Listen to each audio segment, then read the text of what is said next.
It's 7 o'clock. You wanna start us off and let us roll through this evening like the soldiers that we are, like the sister soldiers that we are?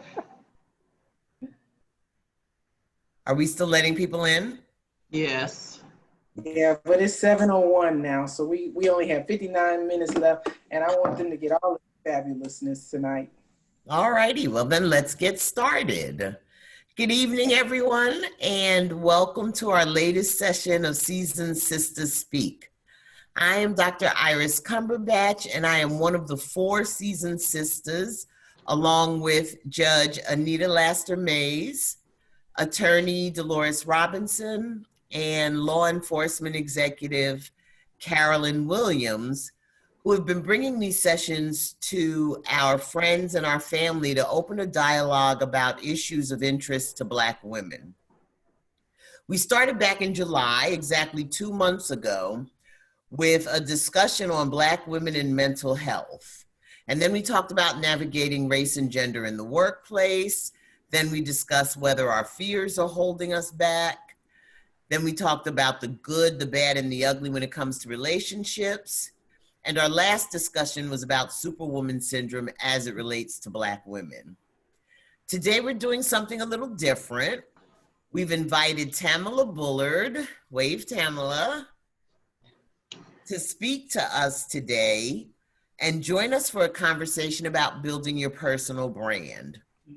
We're going to save some time at the end for live questions, so please use the raise your hand feature at that time. But first, we're going to start off today with a quick exercise before we introduce our guests. So to start, if everyone could please drop one word in the chat to describe what you believe your personal brand is. So click on chat and then drop your word in there. What is your personal brand? My word, for example, would be leader.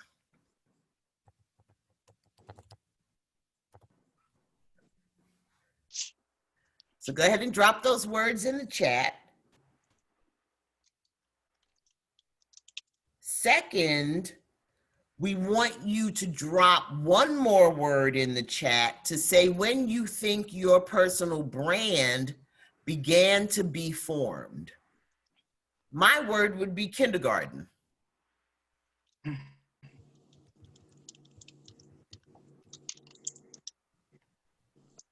So drop those words about when you initially started to develop your personal brand. And then finally, drop a couple of words about how your personal brand began. Mine would be when my kindergarten teacher chose me as the class monitor over and over again. So drop a few words in there about how your personal brand began. May have been your parents or your grandma, may have been a teacher or someone in your community, but how did your personal brand begin to be formed? So while you're finishing up with your answers, I'm going to turn it over to Judge Anita Laster-Mays to introduce our guest, Tamala Bullard. Good evening, everyone. I am so excited to see all these beautiful faces and look, beautiful names because I can't see some faces. But I'm so excited this evening to introduce our guest this evening, Ms. Tamala Bullard. You know, when we were young, you sometimes heard the elders say, if you're lucky, you just won't have a job. You will grow up and have a career, something that you like doing. Well, I'm here to say this evening that Tamala Bullard is one of those lucky individuals. She engages in work that she loves. She loves human resources because of the connection with employees as she helps shape careers while helping the organization fulfill its mission. Tamala currently serves as an associate director of human resources with Davidson College, and she previously served as senior human resource business partner with Amazon. You have heard me say serve because Tamala is strong in her faith. In her calling with herself and with God and her community, she has served on the board of directors of the United Way and a member of the National Association of African American Human Resources and the National Black MBA Association. As a member of Sigma Gamma Rho sorority and the top ladies of distinction in other organizations, she works to improve the quality of life for others through the support of human rights legislation and other grassroots activity. Tamala has her her Bachelor's of Science in Business Administration from Winston-Salem State University and an MBA with a concentration in human resources from Gardner-Webb University. Minister Bullard has several additional professional certifications enhancing her skills in HR. Tamala has a passion for finances and believes in equipping God's people with the necessary resources. On the road to financial literacy, she develops debt management plans, living wills and trusts, and credit restoration.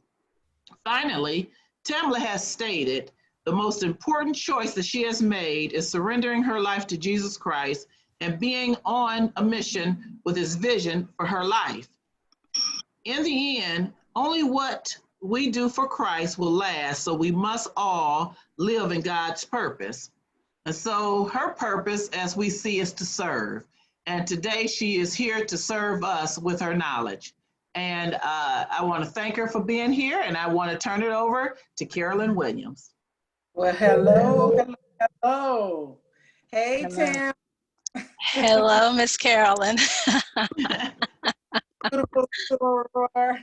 Yes. So I'm excited to have you here this evening. Your brand has spoke powerfully to me for years as I've watched you at different conferences, and I've just watched you on Facebook. We have never really spent any major quality time together one-on-one. Mm-hmm. So your brand is all I have, and it has been fabulous. And if you all want to see someone's beautiful brand, Queen Pearl Bullard, you can go through my Facebook page if you're Facebook friends with me, or give them your Facebook page so they can just go out there and take a look at who they're listening to tonight. What's your Facebook name? Tell them so they My Facebook name is Tamala Queen Pearl Bullard. That is on Facebook, and on Instagram is at officially Tamala Bullard. Official Tamala Bullard, yes. Right. And I don't know anybody who has more pearls than her. And there's just so much fabulousness going on here tonight. So we really want to talk to you tonight. We're going to ask you a couple of questions, and you can talk to the audience and, give them your answers. And we're just going to have this conversation between us sisters tonight. So Iris asked the audience, when does their branding begin? And they all started, I saw some high school, kindergarten, and saw all that out there. Why don't you talk to us about when you believe branding truly begins? Thank you, Carolyn, and I want to thank everyone who serves as the Seasoned Sisters for this opportunity to be here on tonight. I count this a privilege and an honor to be here among you all and to represent you on tonight with our audience. And so it was a great question that Iris brought forth, and I love the fact that she said kindergarten, but I think that it actually starts in the home right before you go to school.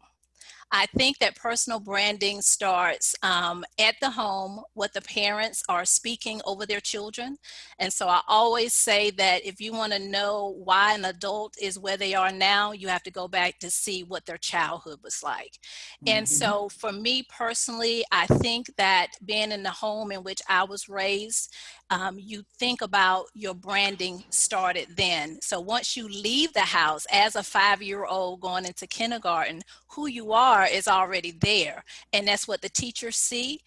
That's why it's so important that even as a student that we recognize that each teacher speaks to each other. So if you were in Mrs. Brown's kindergarten class and you were a great student, she's going to pull Miss Smith to the side, who's going to be your first grade teacher, to tell her how you were as a student. And so for me, I think your personal branding started in the home and what you were, what was spoken over you, how your parents, your grandparents, your aunts and uncles, they help form who you are and as you grow and develop.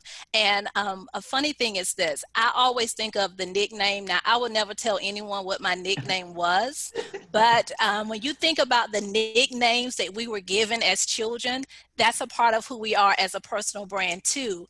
And what's interesting is that if you were called that nickname, once you get to kindergarten and the teacher asks what your name is, if your parents didn't tell you what your real name was, then you're telling that teacher what your personal brand is based on that nickname. So I think in my experience that it all starts at a young age in how we are molded and developed in the homes of our parents or in the homes of our grandparents. Wherever our rearing is, that started our first look at our personal branding.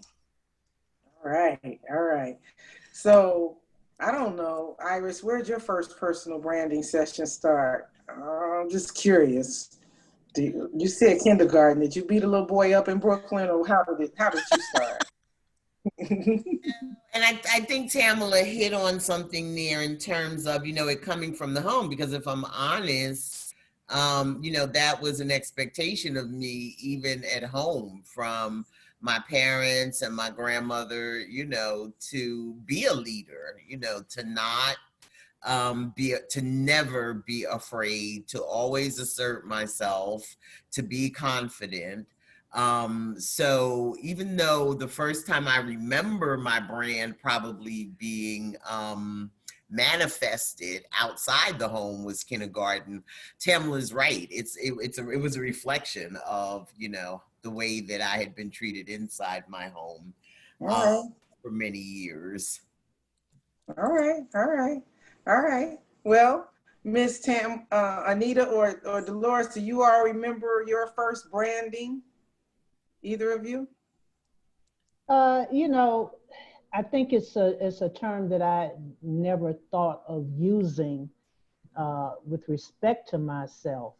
I think I looked at now what we call branding now is how would I describe myself, or how did others describe or their perception of me.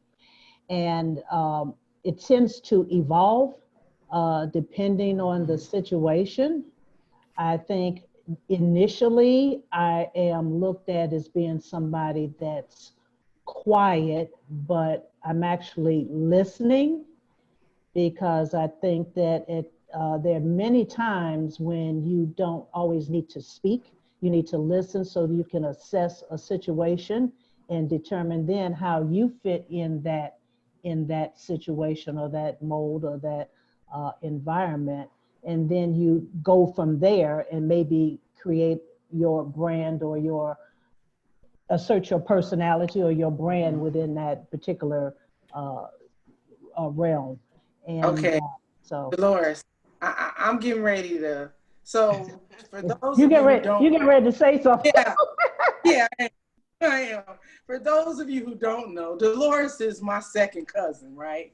And so as a little girl, when I used to go up to her house, she always had on the best, cutest dress. It was almost like she had on ruffled socks, the cutest dress, little gloves, a little cute hat. She was always quiet. My mother was her first cousin. My aunt was her first cousin. They were wild and bucking, and she was excited to see them come to the house because they were the party girls. And she was just this cute little cousin of ours, big cousin to me, little cousin to them. And she was always dressed to be a little young lady. Now, I just told you. Okay, well, you did tell that part of the story, which why I think that I was quiet And I would sit there with my hands folded with my little dress. And I had, what are those things that they used to put in the dresses where you push them to the front, petticoat, you push them to the front, they go to the back or to the side, had a little wire in it. And, but I would listen and assess the situation. So I know when to talk or when not to talk, or to form opinions of people. Right. And I used to be terrified because they were going to send me to an all-girls school. And I thought that's where Dolores got all that from. And I wanted to play softball and roll in the dirt. I didn't want to have the little petticoat on. So yes, you are absolutely right. Your petticoat was what formed you early on in life. And I've never owned it. So there you have it. That's funny. So you want to talk about where your branding began? I think mine began, of course, in the home. Being the 7th of 8 children, you had to get in where you fit in. And and so, you know, if they were talking or doing anything, I had to make sure that my voice was heard.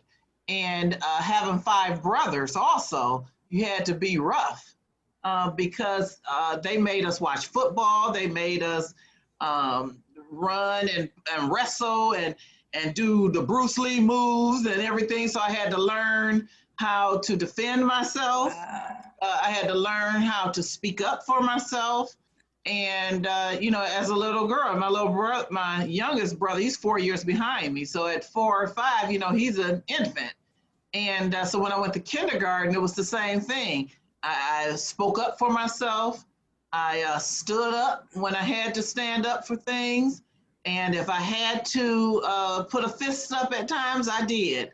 And so I think I got the name or the brand that she would stand up for herself, or she would speak up for herself. And she was truthful. A lot of times people would say, if you don't want her to tell you the truth, don't ask her. You don't want to know, because I would tell it. And I had to learn later to be softer in telling it. That's true. All right. Well, thank you all for sharing where your branding began. Hey, Tamala, I'm coming back to you now, live from Cleveland, Ohio.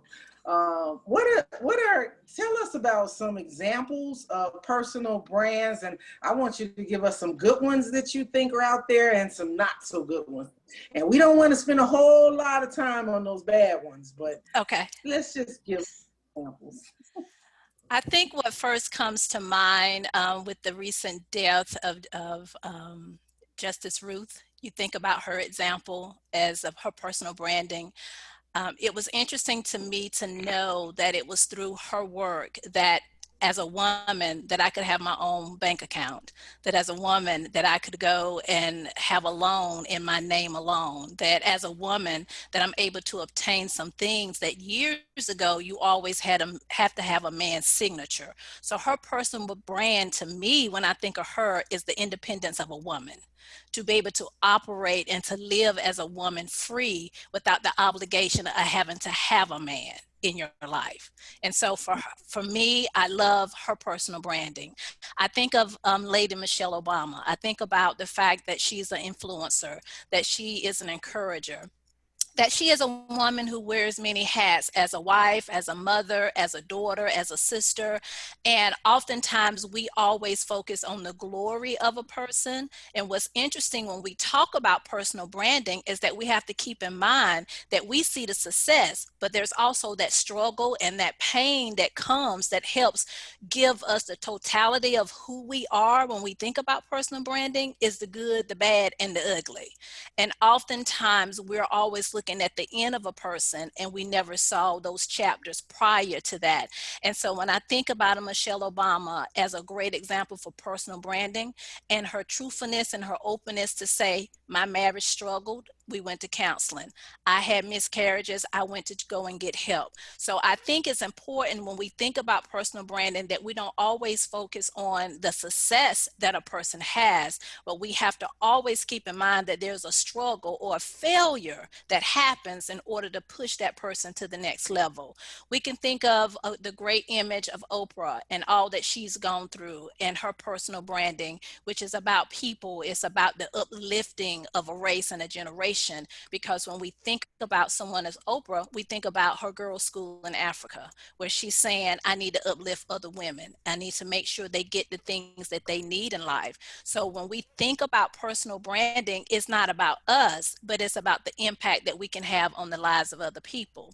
Now, when I think about personal branding on a not so good side, I can consider the person in the White House right now who does not have the greatest when it comes to personal branding. And I'll leave that as it is, as we know, so that this is not a political forum. But to understand and recognize that when it comes to personal branding, it's you believing in yourself fully, and he believes in himself fully, not to the benefit of the rise for others, but that's not a good person when we think about personal branding where you're uplifting. And so we can also think about where we are in the troubling of times now when we think about Breonna Taylor and the people who are in leadership around everything about her case and their personal branding that's being formed and reformed right now because of decisions that are being made. So what's important is that when we think about people, we don't put them on a pedestal. We have to understand that all of us are human beings and we all make mistakes, but we have to always remember that there is some good, there is some struggle, there is some pain in everyone who has reached a level of success. And they will always, especially if they're an humble individual, will always remind you of where they've come from, and that they didn't just arrive on the scene as where they are right now. So it's important. We got some great examples out there, positive and negative, but within us internally, we need to see which side we're trying to lean towards. And it's hopeful that everyone who is on this Zoom tonight is reaching internally to try to make sure they're making impact in a positive manner on someone else's life. Tamala, I want to kind of hone in a little bit on what you just said. And I guess my question would be, in light of the examples you gave, how does a person create a brand?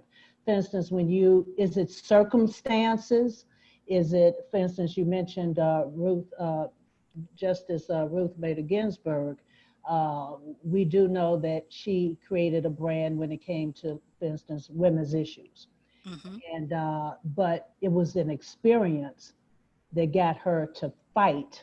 Yes. The circumstances. You know, you get turned down for an internship at the Supreme Court, or you get turned down for a job and say, well, I'm not ready to hire a woman, which you can't say nowadays, but at that time you could. So is it the circumstances that help you create a brand, and would it be just within that one particular area? Because I'm wondering if you can have more than one brand.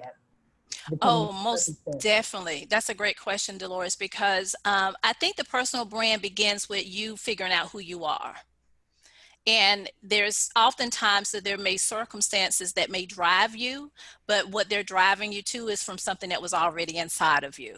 So I think a lot of times that people don't realize who they are. And a great example would be if my parents said, I want you to be this, this, and the other when you grow up.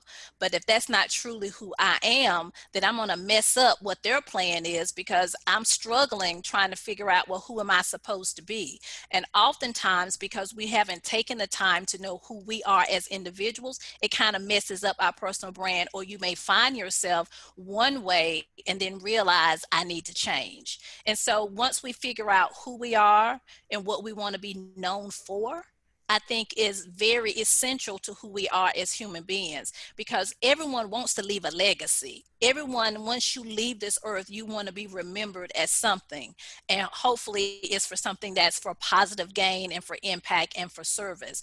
And so I think that a part of finding out or building that brand is also a part of networking, because years ago we used to hear people say, I'm taking a gap year when they graduate from high school before they go to college, because they're trying to find themselves and try to figure out what they want to do.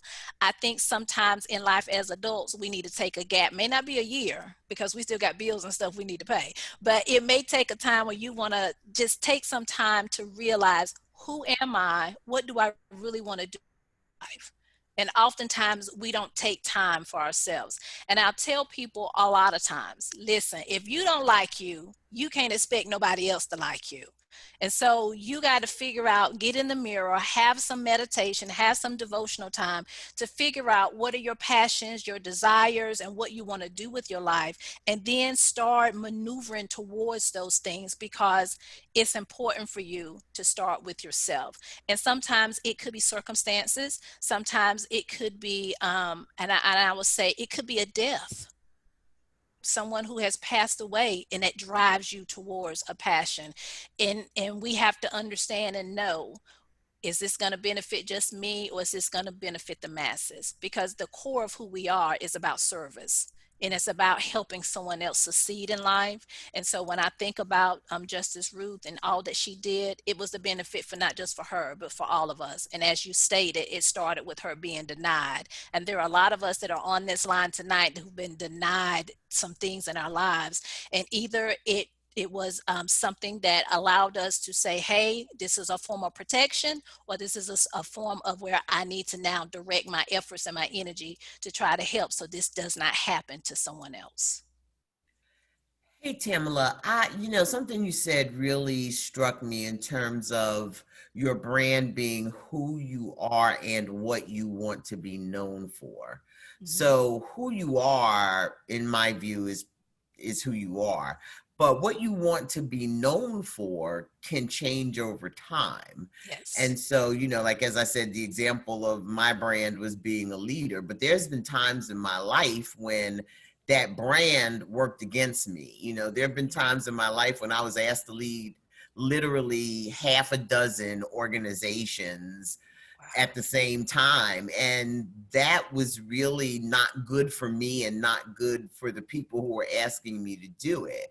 So I'm curious about how you would see the relationship between your brand and your purpose, right? Because your purpose can change over time, or your focus, yes, or your personal vision for yourself. Talk a little bit about, how in a lifetime you can do things, what things you can do to redirect your brand for whatever reason. I think and that's a great question, Iris. I think that we can redirect, and sometimes we as women, maybe God has told us, this is what I want you to do. And we'll sit there and say, you sure you're talking to me? And then oftentimes we reach out to others and say, this is what I've been thinking about, or this is what I'm considering. And sometimes we want that buy-in from others to give us that extra push. And that's why I think mentors are very important in our lives, to make sure that we're not just making decisions off of the emotion of what we're feeling right now, but that we are actually thinking through, what is my next step? A lot of times we have to also consider is how does that decision impact others in our lives? Because there are many on this call that are wives, there are mothers and caretakers. And so you also have to consider, is this the best timing for the changes that you want to make in your life? Our personal vision will change. And a great example is, think about right now in this pandemic. A lot of us had plans. We had scheduled events. We had everything that we said that we were going to do from March up until the end of December, and all of that has changed. Now we are looking at where we are in our lives, and there have been more people who have become entrepreneurs during this pandemic. There are people who have changed their purpose, some people who were laid off from their jobs, some who said, thank you, Jesus, and some who said, okay, what am I going to do? And it caused them to look internally about, what is the vision for my life? How am I going to get through this pandemic? And so you have seen people's lives change tremendously, not because they wanted to change, but because they were put in a position where they had to decide, am I going to go left or am I going to go right? So when you think about your brand, there are people now, and I have a great example. I have been taking CMOS. I ain't never heard of CMOS before, but during the pandemic, I heard about CMOS. So I started taking CMOS. Now my cousin has a business for CMOS. She has grown as an entrepreneur because she's selling CMOS. think about now, people are more into fitness. People are more into different things now because of this pandemic. So your personal vision for your life may have changed because now everybody's on an even plane that it don't matter what your title is at your job right now. Everyone is sitting at home on Zoom meetings. Everyone is sitting at home, either we eating, sleeping, and trying not to be depressed. But in the midst of that, your brand is still who you are. So are you still producing? Or are you taking a back seat? So when you think about your personal brand, your brand right now is in the most critical state that it can be in because we're in a pandemic. Are you rising to the occasion, or are we sitting back and just saying, let life happen? Years ago, I was told to me that we don't want you to exist, you need to live. So it's very important, even during this pandemic, that we're living and not merely existing, but that we're still focused on who we are and still building our brand, even during this. You said something that was really, really interesting. And we're all living on Zoom and WebEx and all of these different types of conversations now. And one of the things that I know somebody's going to make some money off of is telling people how to be on these types of formats. Yes. Because I've seen people sitting in their bed. I've seen people who, they're on screen, they're talking, you could barely see them. One eye is peeping out and the other eye is somewhere else. And I've seen people where the dog is barking in the background and you hear every other word. And again, I know that when my team does the Zoom every Tuesdays and Thursdays, and it's amazing. Our Zoom call is at 9:00. And if I get on at 3 minutes to 9, they're already on, right? And for me, that is so important because that means that they're focused in on being on time and not wasting any moments that we have. Faithfully, I'm the last one to come in. And even when I try to get in before them, they're still on before me. It's like they have radar, but they know that this is their brand now. This is what they're going to be evaluated on. Yes. And how quickly they get things done in this environment will all show up. So, yes. We've got to help people understand that this right here is your brand right now. Doesn't matter what you got on from bottom down, as long as you don't walk away from the camera and they see swimsuit or whatever with bathing suit underwear. But this is what we've got right now, and we've got to really be conscious about what we're looking like, even as we're being branded here. You all look marvelous, by the way, but I just thought I'd throw that in there. And Carolyn, that's a great point because I remember, and I teach the students, I work with students at Davidson College as well, and I tell them for interviews, on time is 15 minutes early. If the interview starts at 1:00, you should be, and I had to walk them through Zoom. I had to tell them you need to get a background screen. We don't need to see your dorm room or whatever room you're in. And so you're exactly right, because how you represent and present yourself even on Zoom is about the brand itself, and that you're not coming in with a t-shirt on or just throwing something on.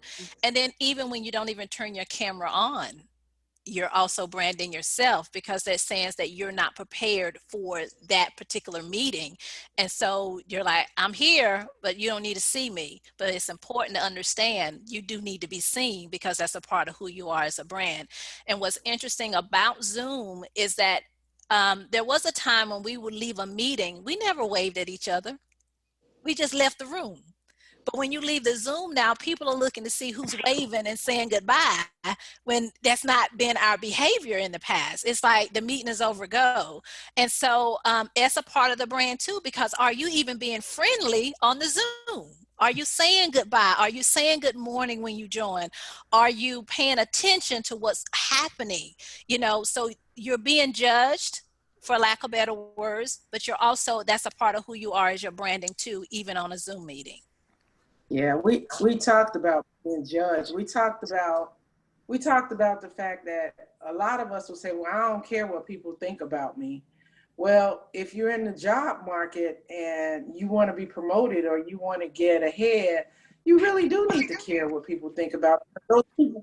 Those people are making decisions about you, right? Mhm. And so, the interesting point there is that the one thing that I have observed is that my teams, all of their pictures are up. It's as if they're excited to be there. Yeah. They can't wait to get started. And they got an agenda. And I'll be honest with you, I'm the least prepared when it comes to that. I am. Let's not get it twisted. I'm ready when it's time for my bosses. And I am ready when it comes to them. And I do put my energies and efforts into them. But they have allowed me to get comfortable enough to know that they are going to handle their business. So you're right. All of that is very, very valuable.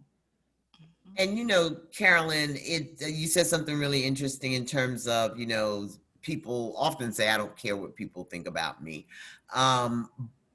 Regardless of whether you feel that way, you should always want to know what people think about you, right? Because if you don't know what people think about you, you're automatically putting yourself at a disadvantage, because you never know when you're going to run across those people and when you're going to need something from them, or even if it's just a good word, you just never know. So you should always want to know what people think about you. So in that vein, Tamala, talk a little bit about how we can figure out what our brand is to other people, what people say about us, what they think about us, whether or not what we said was our brand is what other people would say is our brand.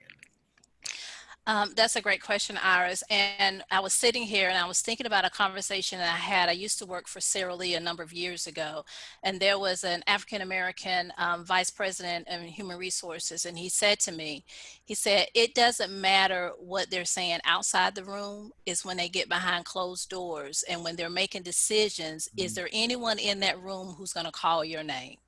And if there's no one in the room calling your name, then you're then at a disadvantage, because it's behind closed doors that they talk about who we're going to lay off or who we're going to fire. It's behind closed doors when they talk about the expansion of the business, the growth of the business, and what the next level is.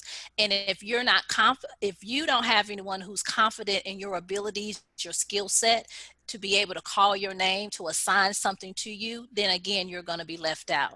Now, we as a people will say, I don't care, but the bottom line is we do care. And if you don't care, then you should be working your own business and not working for someone else. And so it's very important that we are mindful of our words and mindful of our thoughts, because at the end of the day, we need someone who has confidence in us to call our names at the right and the appropriate times. And we can't shy away and feel as though we don't need people. Let's be honest, there are some people at our jobs that we may not like. You don't have to tell them that you don't like them. But you have to be in a position that you are seen as a team player. You have to be in a position to be seen as someone who's willing to go the extra mile for someone else. This pandemic has gotten us in such a place now that the honesty is that you do see people's true colors, and you do see exactly where people stand, because you're no longer running by them in the hallway. And so when we think about our personal brand and think about in the work environment, I'll raise my hand and say, hey, my plate is not that full. Is there something I can help someone else with? Or if we're in a staff meeting and someone is saying that they need assistance with something, I'm still going to raise my hand.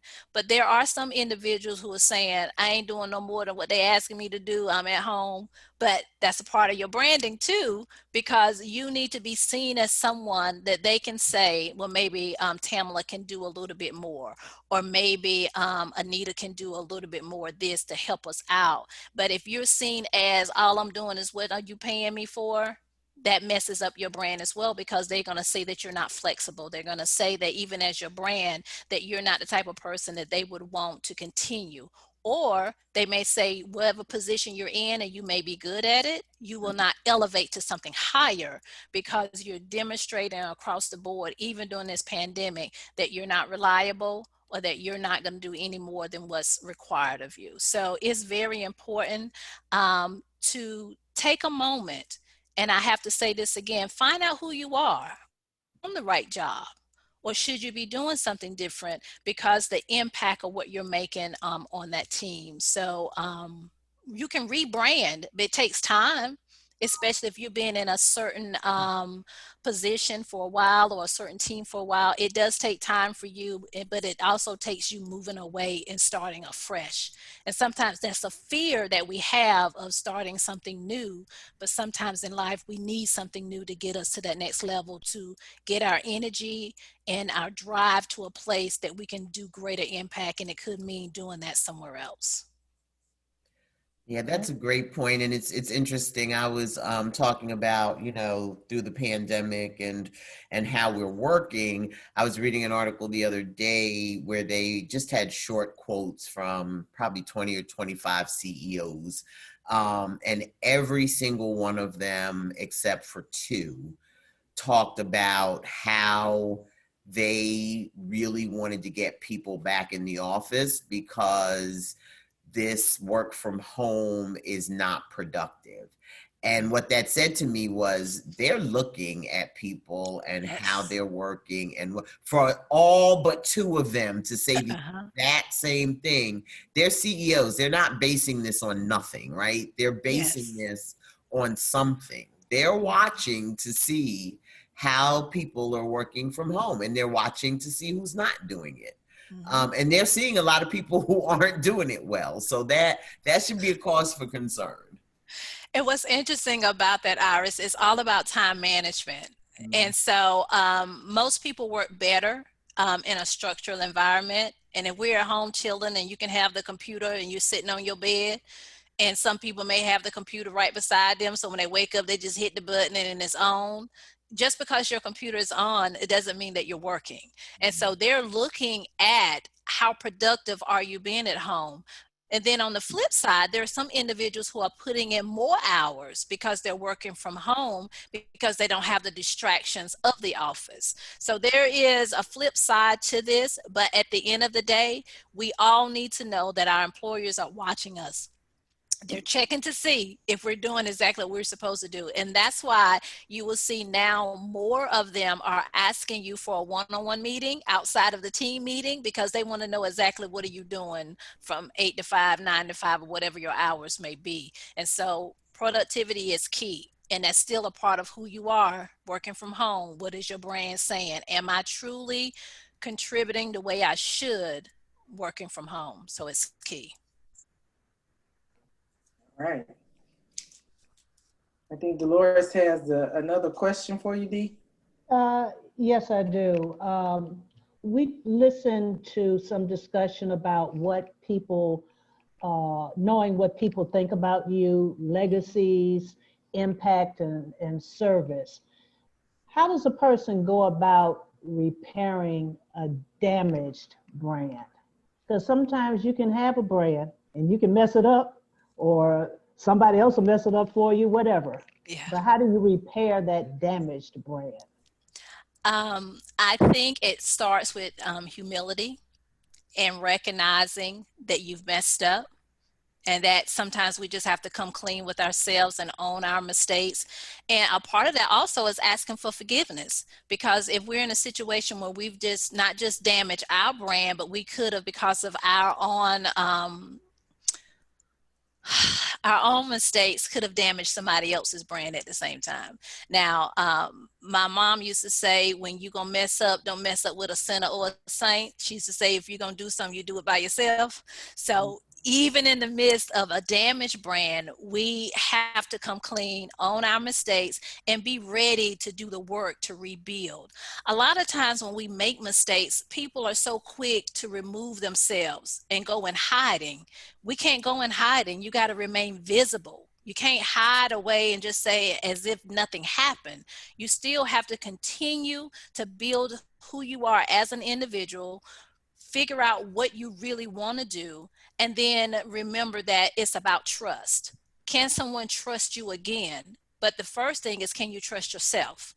And if you can trust yourself, be able to get up, shake yourself, become Uh-oh. I think Tamala. Admit where you are, you can change your brand. But a lot of takes, and it's not about running and hiding. It's about being able to stand firm and realize I made a mistake. So I need to change some things that I've done. And so I think that's a part of what comes to mind is everybody is not going to have an Olivia Pope in on their team. So you don't have Olivia who's going to go up there, who's going to rectify all of this for you and make you look good. You got to become your own Olivia Pope. Figure out where you messed up, how can I get up, and then continue to walk out life. But the worst thing that we can do, even after you've damaged any part of your life, is to go and run and hide. You got to be, as she will say, in the forefront, working it out and doing what you need to do. So we all make mistakes. We're all human, but we just can't stay there. We got to get up and keep moving. Thank you. All right. All right. All right. I think we're at 7:46, right, Deanna? Yes, ma'am. Yeah.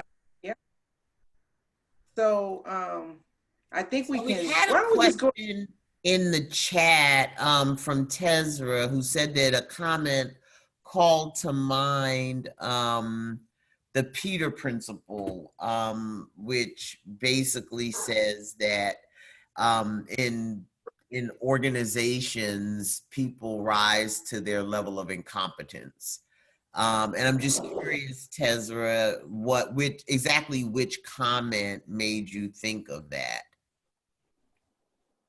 So let's unmute Tezra, Deanna.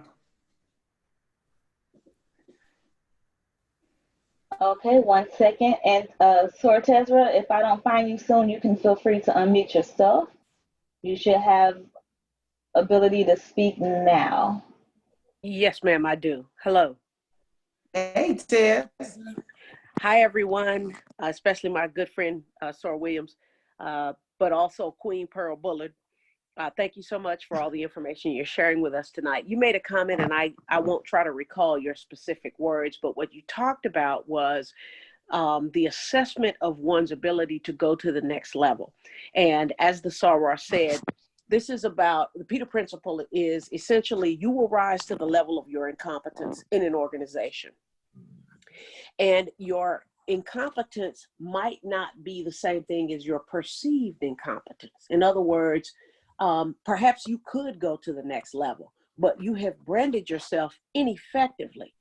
And because of your ineffective branding, meaning that you speak in a way, maybe you kind of too much sister girl, or too common, or too regular, too ordinary, and people cannot visualize you at the next level.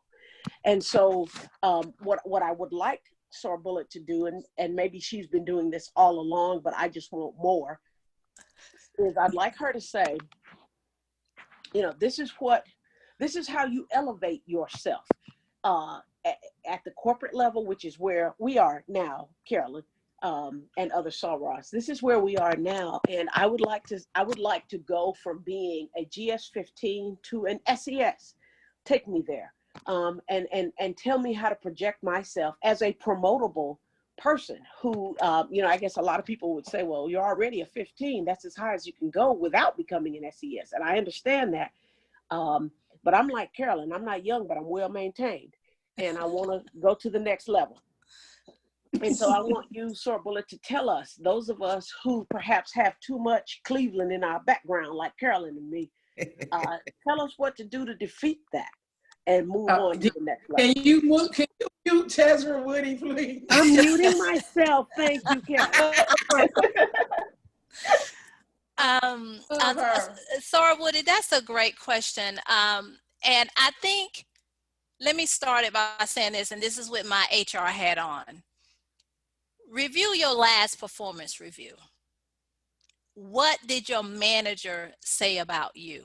When you think about the competencies, when you think about the goals that you set for that previous year, what were the comments that manager made? And I think a lot of people make the mistake, and if there's availability to do a self-assessment, when it comes to performance management, I think it's important that we do a self-assessment that goes to the manager and then they do their review. This is how we do it at Davidson. And so I think it's so important to look at what he or she is saying about you on paper, because what they're saying in paper is what they're saying behind closed doors. And a lot of that, we have to take the chip off our shoulder. We have to stop being so defensive, because a lot of times we think what we're saying and how we're operating is the best that we can do, when the truth is it's not. We don't have to come in and be the good old girl, but we do have to come in and walk in incompetence, knowing that we can do the job that they set before us.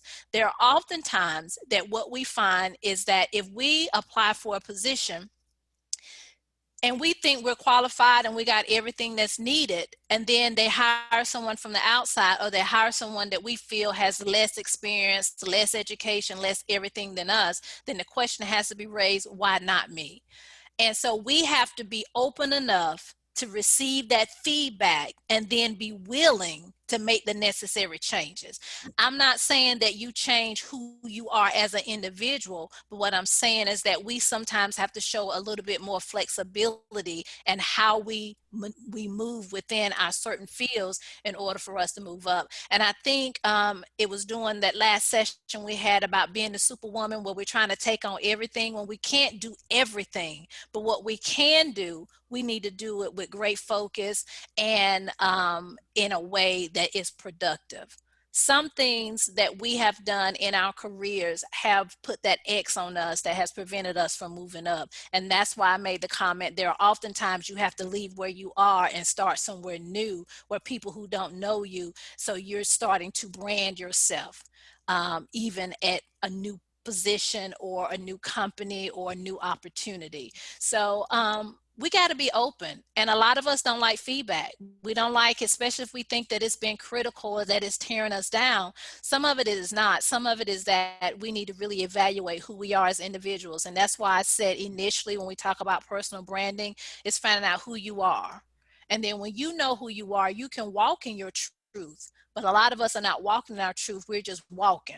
And then we're just getting beat up and we're getting hurt and getting damaged in positions and around people and in organizations because we're not happy. And it's the core of who you are. And so, you know, we got to do some self-evaluation so that we can be able to move up. Ooh, we got 8 minutes. I would add one thing to that, and that would be that we have to arm ourselves with information.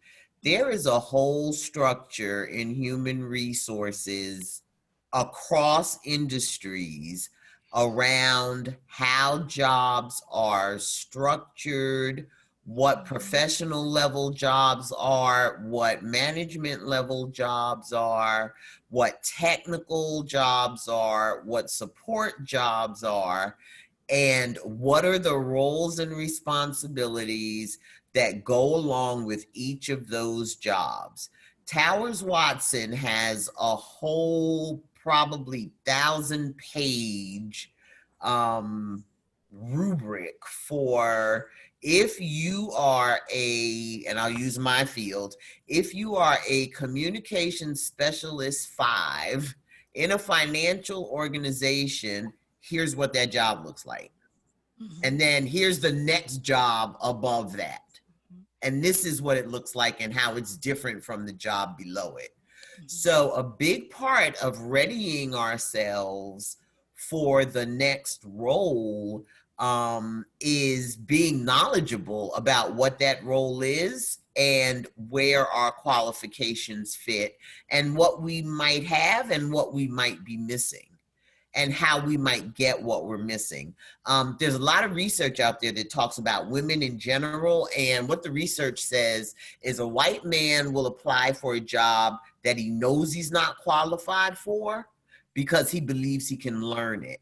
Mm-hmm. A woman will not apply for a job until she's overqualified for that job.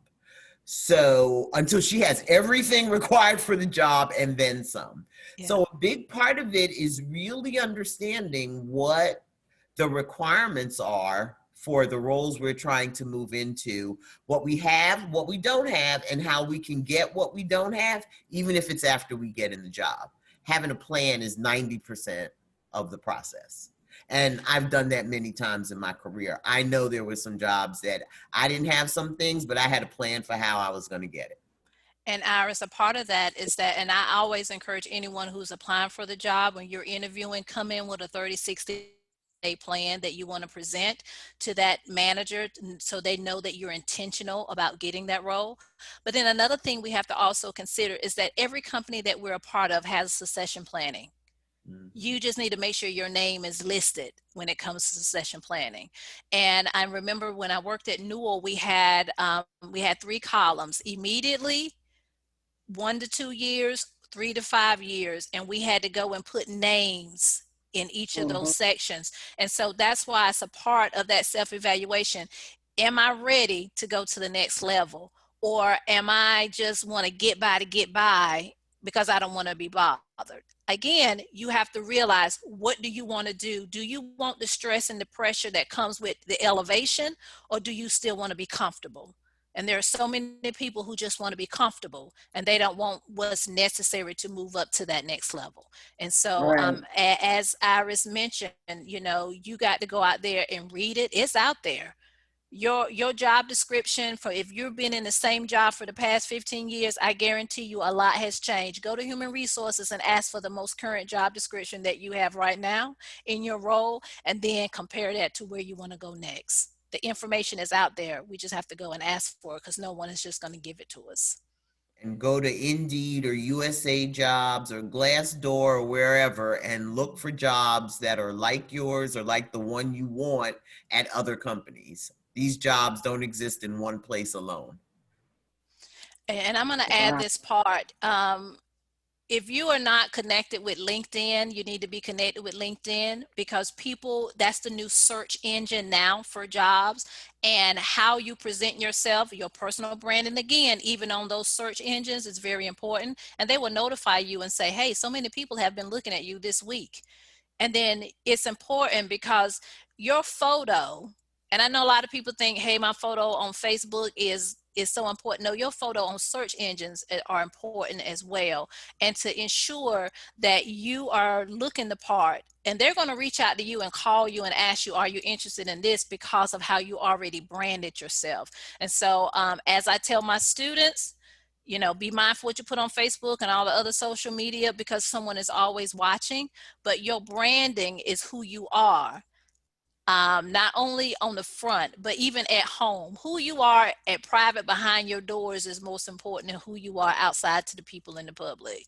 And if you can't be honest with yourself at home about who you are, then you're not going to be honest with the people outside those doors. And so just be true to yourself, love yourself, and have that self-talk and that self-evaluation, so you can really be the person you want to be, not what people want you to be. Excellent. Excellent. Wow. Look at that. Time has gone. We are down to like 2 minutes to 8. This is just beautiful to have these wonderful conversations. Just everybody just joining just because they just want to hear these conversations, and it's been going well.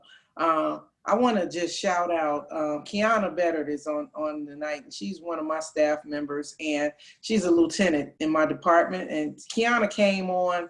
No law enforcement experience. She was communications.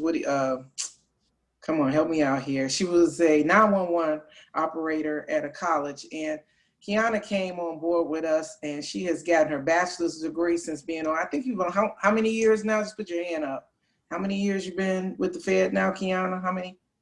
6 years she's been with the Fed. She's gotten her bachelor's degree. She's gotten her master's degree. She has been to every training that we have offered in the bank almost. And now people are fighting over her to have her come work for them. They're fighting over her to come have her work for her. I'm getting phone calls left and right about her. And, fortunately, of course, I never want to lose my staff, but if it's a better opportunity for them, and if they stay in the bank, I always say I got another law enforcement officer someplace else in the bank. So it doesn't matter to me as long as she's able to grow and develop and move on. And I'm just proud of how she's branded herself inside our doors. She's branded herself inside of our doors of the bank. And so everybody is trying to hire her now. And she's only been there 6 years. So kudos to you for that, Kiana. That's an ideal, that's a plan. She's got a plan. She talks about what she wants to accomplish. She's also about to get married and all of those beautiful things that come when you start branding yourself in the best light. So she says, I learned from the best. I just wanted you to have the best. How about that? So with that, I think we're at 8 o'clock. I'm just excited. This was awesome again. I know we didn't get to all of the questions. We had a lot of good questions in here tonight. We've got a mixture of people in this group, so it's not just Sigma Gamma Rho. We've got AK, Sigma Gamma Rho, and public and independent folks in here. So Tamala, thank you so much for joining here tonight. You have really brought your game, your A game, your brand to this evening's event. Thank you all to my seasoned sisters for asking the questions. And as always, thank you, Deanna, for being in the background, telling us head up, smile, look the other way, act right, all those kinds of things. We're running out of time. We're a minute over. She's yelling at me. So thank you all so much. And if some of you all just want to kick it for a minute or two, we'll hang out. But we're going to end our season sister session right here. We're going to turn the mic on and just kick it if you want to before we go off. So thank you all. Thank you all. As we've told you, we will be back every second and fourth Tuesday. Every second and fourth Thursday of the month. So our next sessions will be the second Thursday in October and the fourth Thursday in October. And we have no idea what we're going to do next, but it's going to be fabulous. I can tell you that. It is. It's just going to be fabulous, whatever it is. So thank you all again for joining us. And so with that, I'll say farewell, good evening. We appreciate you all joining us once again. Thank you, everyone. Bye, everyone. Thank you. Thank you. Thank you, everybody. Good night, everyone. Hey, Kiana. Hey, Diana. Hey, Hey, Vanessa. Kendra. Hey, Shirley.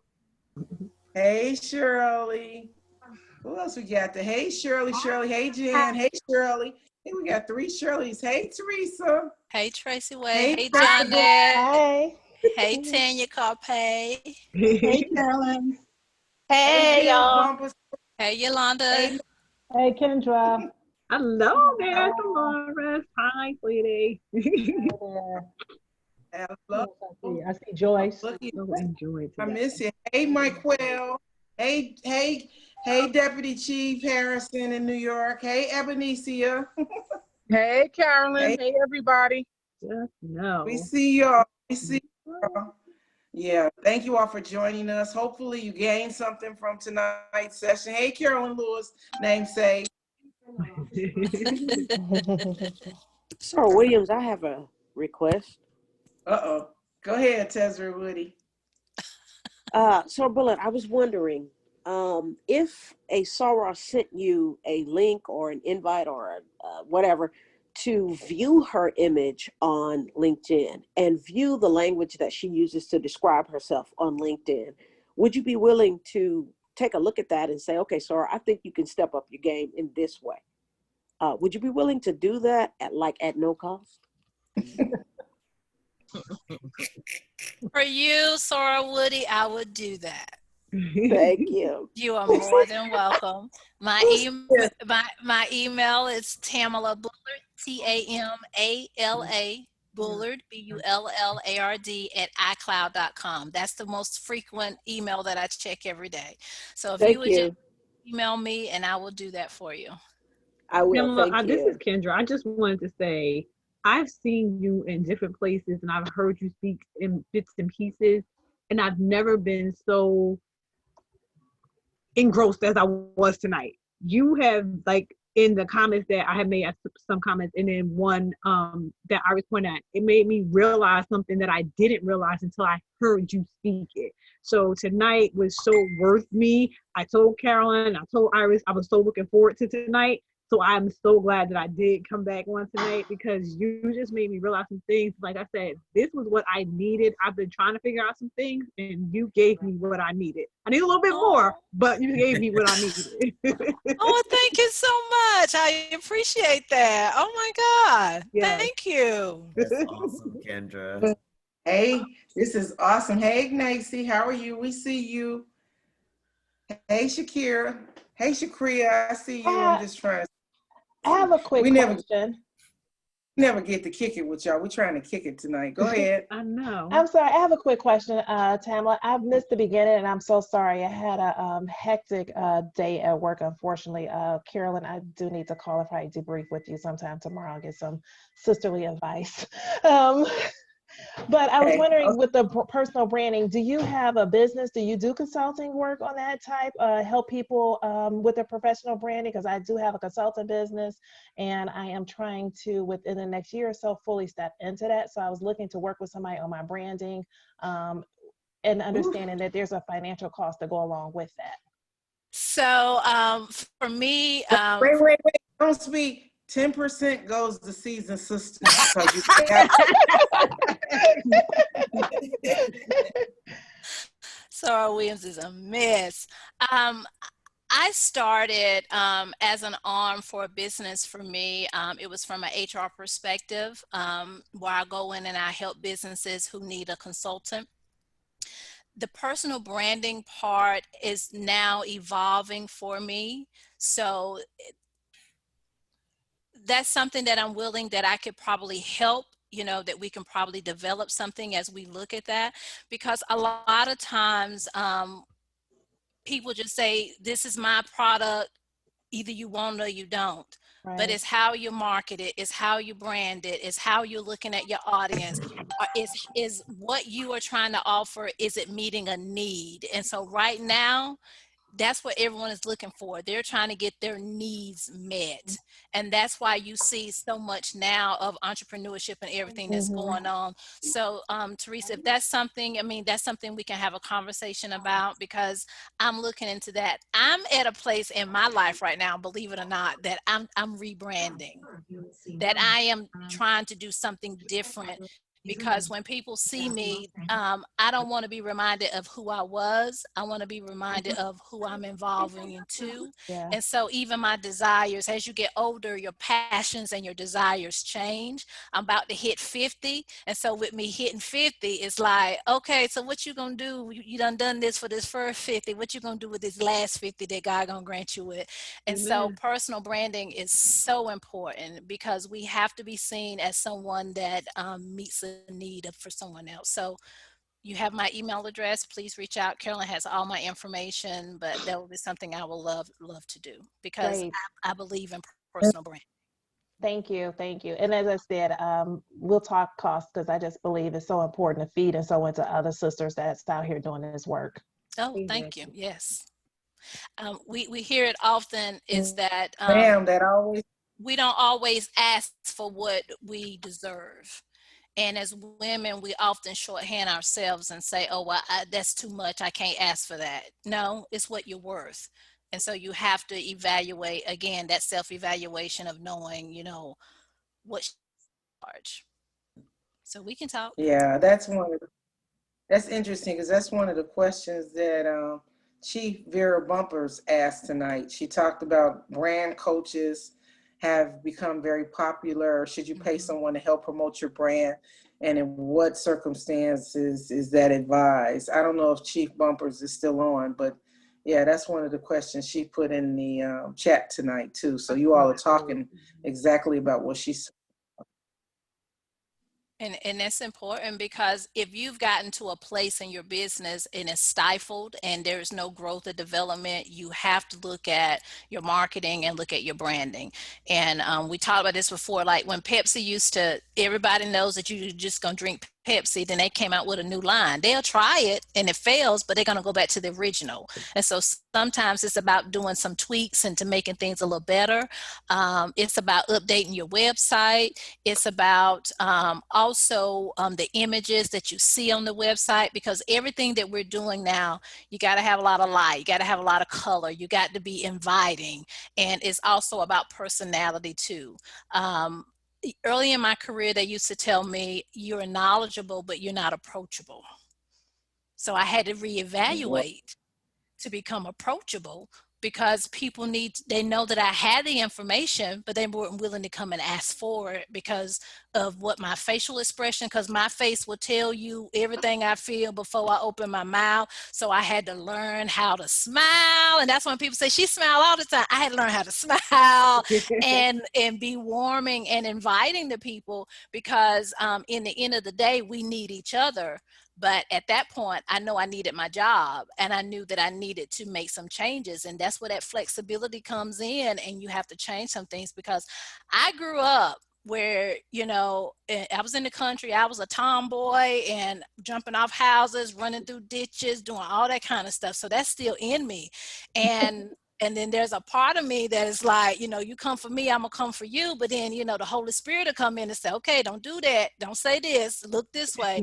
And that's why sometimes in a meeting, I may bow my head because I may be praying in that moment. And so it's all about that self-discovery and development, because I haven't always been where I am now.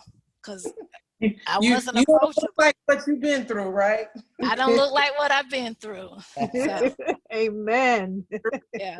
I'm the oldest sister, so while she praying, I'm coming for you. I am so proud of you, sis. Congratulations.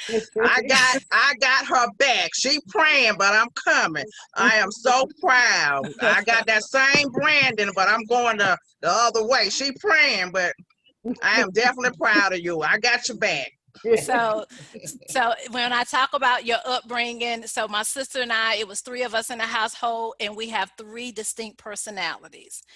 And so whereas I was the quiet one, my sister was not the quiet one. And she said what she felt, how she felt, and but she was the oldest one. So I saw her cues, and so some stuff I'd be like, well, I can't do that because that's the consequences for this. And so if I need somebody who's gonna fight, I can call her, but we ain't gonna really fight. But you know, sometimes you have to understand who you are as an individual. How much can I take?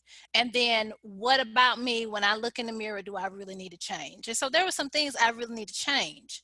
And so in being approachable, especially in HR, you have to be open to people, and you have to be ready to serve.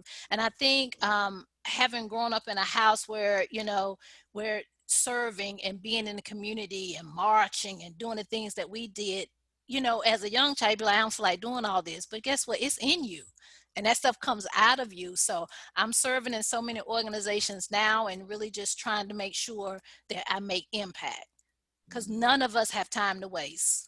You have. Right. So you already made an impact, because you made an impact on me. So you've done your job. Thank you, Kendra. Thank you. You know, You so can that Huh? Carolyn went Teresa in said, and out. Teresa said, that's why she's so glad she wears a mask now. I don't get facial expression. Hey, It was very helpful today.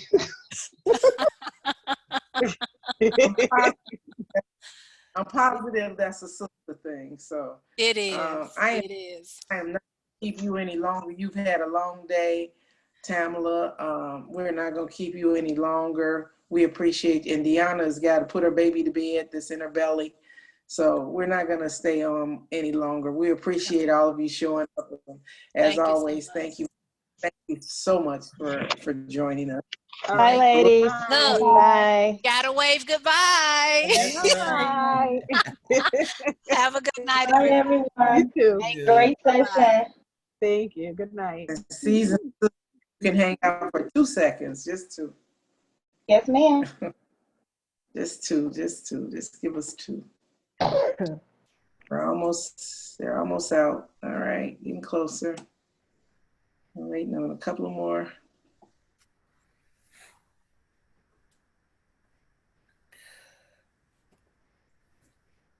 Okay.